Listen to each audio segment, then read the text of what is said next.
আসসালামু আলাইকুম। প্রতিদিন ভোরবেলা ডিউটিতে যাওয়ার সময় এই গাড়িটা রাস্তার পাশে দাঁড়িয়ে থাকতে দেখতে পাই। আর যখনই এই গাড়িটা আমি দেখি তখনই আমার মনে পড়ে যায় আমার সেই চিরচেনা গ্রামের কথা, আমার প্রিয় জন্মভূমি গাইবান্ধা জেলার কথা।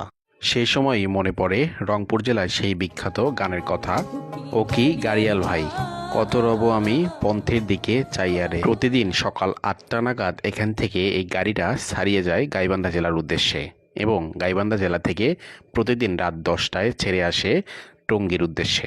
তাহলে চিন্তা করুন এখানে কি পরিমাণ গাইবান্ধা জেলার লোকজন বসবাস করছে। আসলে আমরা যারা নিজের গ্রাম ছেড়ে ঢাকা কিংবা দেশের বাইরে থাকি তারা অবশ্যই গ্রামকে এবং নিজের জন্মভূমিকে খুব মিস করি।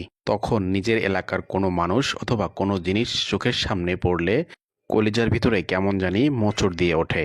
আর মনে হয় কবে যাব সেই আমার চিরচেনা শৈশব সবুজ শ্যামল গ্রামে। আমরা যারা বাহিরে থাকি তাদের কাছে আমাদের গ্রামটা একটা ভ্রমণের জায়গা মনে হয়। ধন্যবাদ জানাই সূর্য এন্টারপ্রাইজের মালিককে, গাইবান্ধা জেলার মানুষের কথা চিন্তা করে তিনি এত সুন্দর একটা সার্ভিস চালু করেছেন।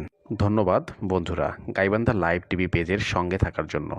আপনারা এই গাড়িতে কখনো যাতায়াত করেছেন কিনা অবশ্যই কমেন্ট বক্সে জানিয়ে দেবেন। অনুরোধ করব এই পেজটিকে ফলো দেওয়ার জন্য এবং ভিডিওটা শেয়ার দেওয়ার জন্য। ধন্যবাদ।